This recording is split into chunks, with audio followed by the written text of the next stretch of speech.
There's no such thing as privacy anymore. Remember, if it's free, then you are the product. Nothing's free. Nothing is ever free. This would be a good time to talk about something that's kind of been bugging me. So I've been doing different reviews on my channel about different products. Something that's been happening is that I've been getting reached out to by other brand makers or manufacturers to do reviews for product or products that they serve. Well, I wouldn't even call it a review, I would call it a commercial, but they've asked me to review things. And I just kind of want to make one thing really clear. I have never used or done a commercial review for somebody, but I want to talk about that today because there's a lot of that happening on YouTube. And to be honest, it's kind of deceiving to see so many people who are literally doing reviews that are really commercials for products that nobody can buy. They have it like months in advance, they say something about it, and then the product comes out and guess what? It's not as good as it was claimed to be. And the reason why it's kind of annoying me right now is because there's this thing by a very popular camera manufacturer that I really do like their products, but a few days ago there was this huge release of like the embargo got lifted, the YouTube embargo got lifted, all the reviews became like public, and what happened was people started reviewing this camera and all the reviews were pretty much positive. It was like this was the best camera ever, dream camera, it does everything. Granted, spec-wise, this camera does a lot of stuff. It's an amazing spec camera.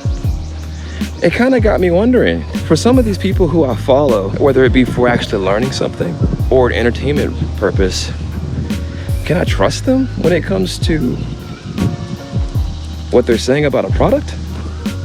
Are they being given something for free? Is that paid advertisement?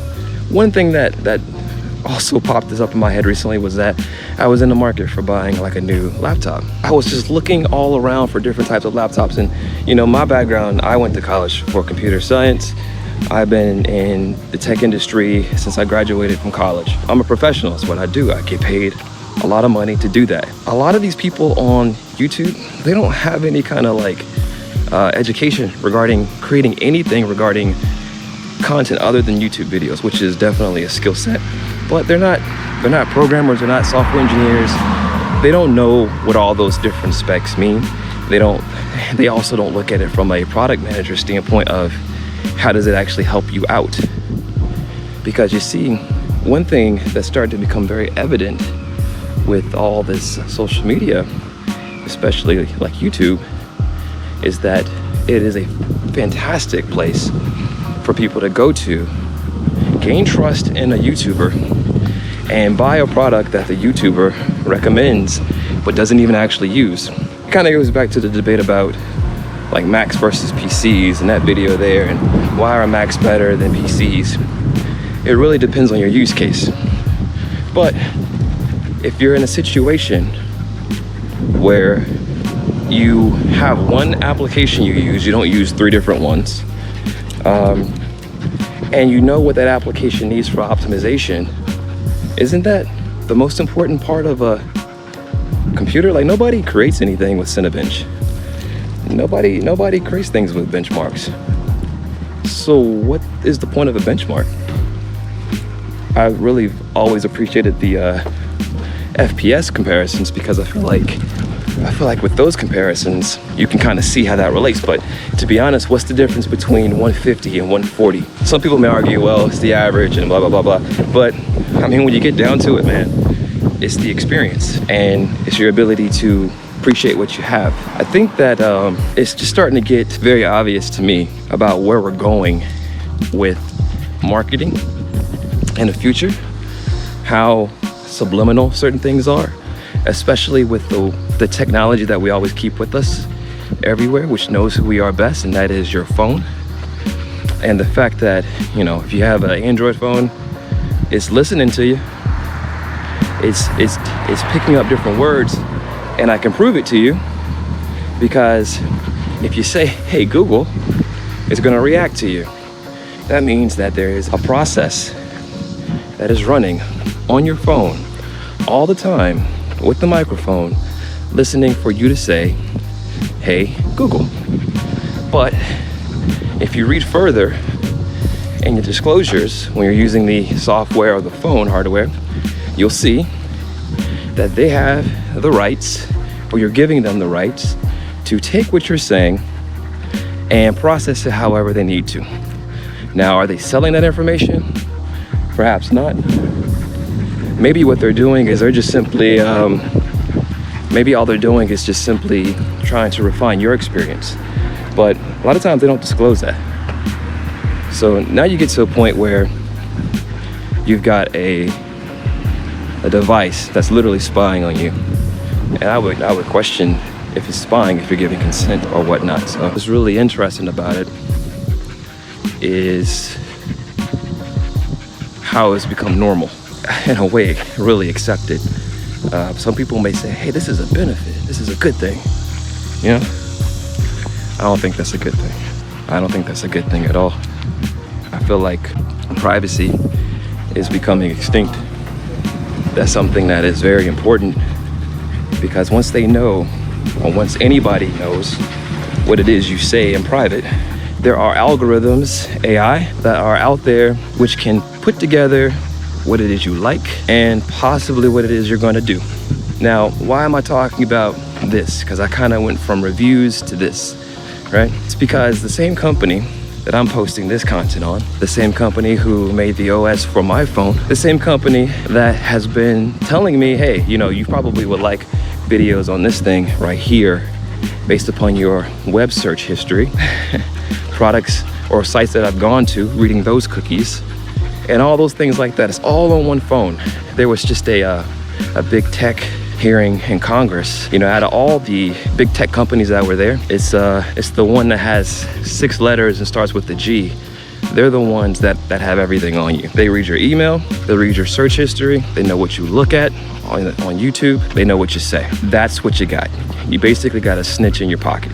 The problem with the snitch in the pocket is that now it's feeding into your bad instincts. It's feeding into your desires to want to buy stuff, because the snitch in your pocket can put things in your face and entice you to want to get things you don't necessarily need. So brands recognize that, they understand that. Another thing that they do is they try to take a trusted source like a YouTuber and have that YouTuber do something for you. So now, as we're entering quarter 3 or whatever quarter it is, spin move, we are now in a situation where we're buying something we don't need. We get it, we don't use maybe 20-30% of the potential of the thing, yet it's cost us $3,500 or whatever. People get anxiety, or they feel depressed because they can't afford certain things. They don't do things because they think that's what they need, when in actuality, all you need is yourself, maybe even like a little GoPro or your phone, to do a review and talk. And I feel like that's one thing that's missing nowadays, is just people talking but not trying to sell you something. So you got to be careful about that, guys. You really got to be careful about that. These people, they work for big tech. They work for big corporations, okay? That's how they get their money. That's how YouTubers get paid. They get paid off of advertisements. Those advertisements that pop up before the videos, that's how they get paid, right? So if you're doing tech reviews, you're gonna get paid by tech people. If you're doing smartphone reviews, those companies will push right before your video starts to get that out there. If you're reviewing cars, same type of a thing, right? You're gonna get hit with those types of people. If you're doing reviews on, say, something like I don't know, finance, same thing. You'll see bank commercials and stuff like that. And it makes sense. But when you trust people you don't know and you think they're being sincere, and I know that the SEC or whatever the company is, FCC or SEC or whatever, I know they've been working on trying to get more disclosures for paid advertisements, but like I told you, sometimes it's not just paid, sometimes just getting something for free.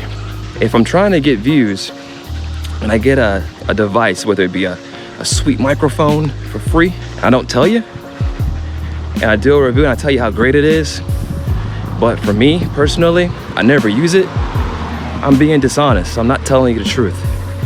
And if your business, if your primary business is literally making videos for YouTube reviews, and then chances are you're not using the 30 cameras or the 50 microphones or the whatever the things is that you're reviewing. That's just the truth.